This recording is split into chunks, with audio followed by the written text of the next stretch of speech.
이 세관 공무원으로 하여금 조사를 받는 경우인데요. 거기에 110조 2항 각호 어느 하나에 해당하여라는 첫 번째 줄 문장이 있지 않습니까?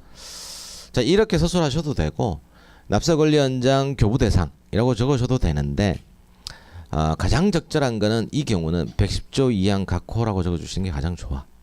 이런 거는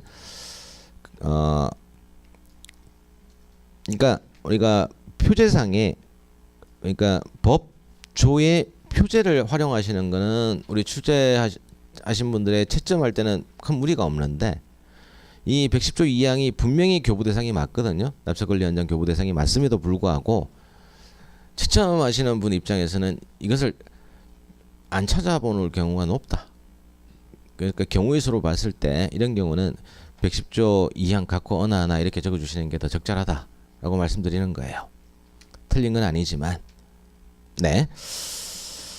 그 다음 7번 컷목차 성실성 추정이라고 되어 있는데 이 성실 추정은 기본반대 제가 강조해드렸던 부분은 신고납부 파트라고 했었습니다. 그 중에서도 우리가 납세 신고하면 그 다음은 세관장은 그 신고한 세액을 심사하게 되는 바 세액을 심사할 때에 이제 적용되는 게 성실성 추정 원칙이었었죠. 그리고 우리 심화반 때도 지난달에 이 부분을 했을 거예요. 성실성 추정은 세액 심사 파트에 언급하는 거다. 이렇게 말씀드렸을 겁니다. 따라서 1번 목적의 납세자가 관세법에 따른 신고 등의 의무를 이행하지 않는 경우이거나 구체적인 포탈 등의 혐의가 있는 경우 등 대통령령이 정하는 경우라고 되어 있는데 역시 이 경우도 뒤에 나오는 문장 뭐 생략하셔도 된다라고 봅니다. 그러니까 이 법에 따른 신고 등의 의무를 이행하지 않는 경우 등 중요한 건 대통령령이 정하는 경우라고 적어주시면 다 포괄적인 의미거든요. 그래서 그건 좀 줄여서 적어도 되고 중요한 건 이것을 제외하고 납세자는 즉 성실 그리고 납세자가 제출한 신고서 등은 진실한 것으로 추정할 수 있다가 아니라 하여야 한다라는 거예요. 그러니까 성실성 추정 원칙이 되는 거죠. 추정하여야 한다. 그러면 셋째 줄 서두에 다시 한 번 더 신고 우리 신고납부에서 납세신고 아닙니까? 납세무자 입장에서 그러면 납세무자에 대한 그 의무가 납세신고입니다. 그러니까 셋째 줄 서두 납세자가 성실하다는 것은 그 신고는 신의성실 원칙에 따라 성실하게 이루어졌다라는 거예요. 그것을 추정하는 겁니다. 그리고 그때 제출한 서류는 진실한 것으로 추정하는 거예요. 그래서 셋째 줄이 가장 중요한 의미를 가지고 있다고 보시면 돼.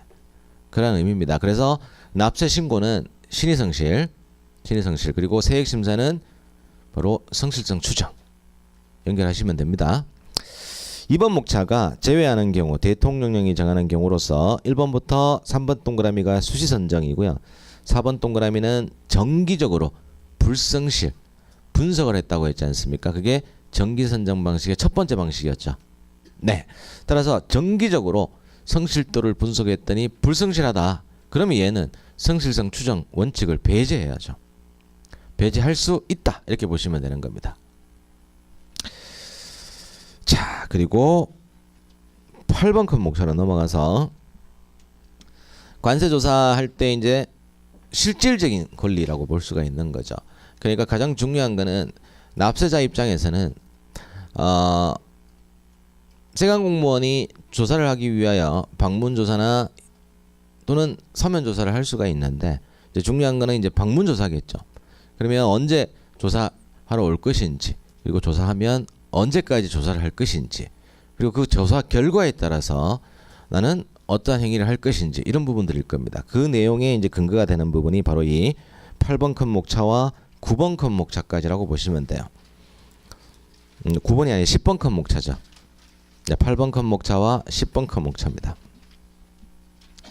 자, 첫 번째 사전 통지 규정을 보면 1번 목차의 갈로 1번에 110조 2항 역시 나옵니다. 납세권리원장 교부 대상 그 조사를 하기 위해서는 조사의 대상이 되는 게 장부, 서류, 전산처리 장치 그 밖의 물품 등이 포함이 되겠죠.